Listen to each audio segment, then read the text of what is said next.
Vous avez sûrement été surpris de voir cette nouvelle-là hier, le Canadien de Montréal qui veut échanger Carey Price. Pourtant, Nicolas, il me semble, ça fait quoi, 3 ans qu'il a joué son dernier match? Qu'est-ce qui se passe? Carey Price n'a pas enfilé les jambières depuis 2022. Ce qui se passe, c'est que son contrat, par contre, est encore dans les livres des Canadiens de Montréal.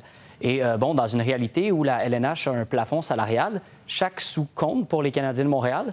Donc, échanger ce contrat permettrait aux Canadiens d'avoir davantage de souplesse vis-à-vis du plafond salarial. On pourrait échanger le contrat à une équipe en reconstruction qui a une faible masse salariale, donc qui a les moyens d'accueillir ce contrat gigantesque là, qui a un espace de 10,5 millions sur une masse. Mais pourquoi l'équipe ferait ça? C'est quoi l'avantage de cette équipe-là?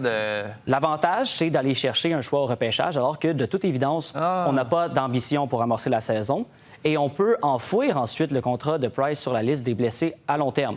Du côté des Canadiens, on veut une souplesse, on a des ambitions, on veut potentiellement ajouter un joueur de centre. Donc, la transaction est comptable, mais elle pourrait avoir des répercussions qui sont très tangibles là, sur la formation que le Canadien va déployer sur la patinoire pour commencer la saison, parce que échanger le contrat de Price permettrait au directeur général Kent Hughes d'acquérir un joueur de centre.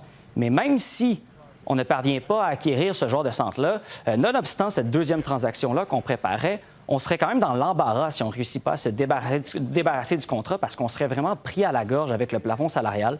C'est pourquoi c'est le dossier prioritaire pour Kent Hughes avant le début du camp d'entraînement. On va tout mettre en œuvre vraiment pour se débarrasser là, de ce contrat qui est un peu une épine dans le pied là, pour la direction. Fait qu'on donnerait à une équipe plus pauvre, Carey Price, son contrat, un choix ou deux au repêchage en leur disant, regardez, votre plafond, vous ne le dépasserez pas de toute façon. Exactement. Voici des choix. Nous autres, on va avoir de l'espace salarial pour y arriver. Est-ce que Carey Price a son mot à dire? Est-ce qu'il est obligé d'aller jouer avec cette équipe-là? Ou, il a son mot à dire. Okay. Il a son mot à dire. Il a une clause de non-mouvement alors qu'il pourrait refuser toute transaction.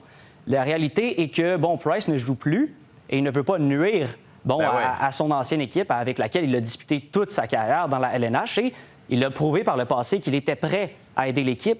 Quand il y a eu le repêchage d'expansion du Kraken, il avait accepté de lever sa clause de non-mouvement pour être exposé.